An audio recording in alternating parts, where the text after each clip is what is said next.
Bago natapos ang Bicameral Conference Committee, binigyang diin ng Malacanang na hindi raw katanggap-tanggap sa Pangulo ang isang reenacted budget para sa taong 2026. Narito ang report ni Mean Los Baños. Don't want to mention any lesser evil. I will mention a good option.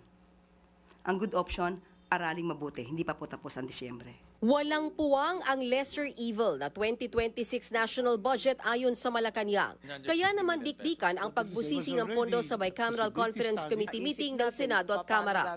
May pagkakataon pa ngang uminit ang ulo ni Senator Loren Legarda.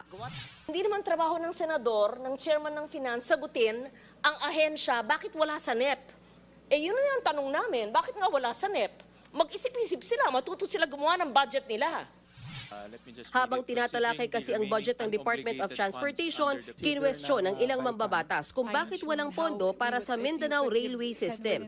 Ang lumalabas ni hindi pala ito ni-request ng ahensya sa orihinal na National Expenditure Program o NEP.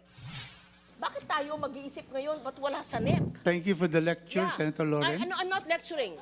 No, we thank you really. You're really saying the right thing. No, But it's true. anyway, Because I was there for 5 years, and sometimes, hanggang last minute, they submit in the BICAM. Paliwanag ni Senator Win Gatchalian, hindi natuloy ang mutual agreement para sa proyekto. Posibleng naghahanap pa raw ng bagong magpopondo rito. Sa pagulong ng BICAM meeting ngayong gabi, kinwestiyon ng ilang senador ang mga last-minute pahabol ng ilang ahensya na pagbabago sa kanilang naisumiting budget o kaya ay padagdag na pondo. Ang Department of Agriculture nagsumiti raw ng bagong listahan para baguhin ang mga proyekto na nasa loob ng 8 bilyong pisong halaga ng farm-to-market roads. Ikinadismayayan muli ni Senator Legarda. Baka maglapitan lahat ng ahensya ngayon, pwede pala magpalit. Palitan namin lahat ng laman, pareho naman ang level eh. Mr. President, I'm sorry. I have to express my disappointment and exasperation. There has to be some discipline in government.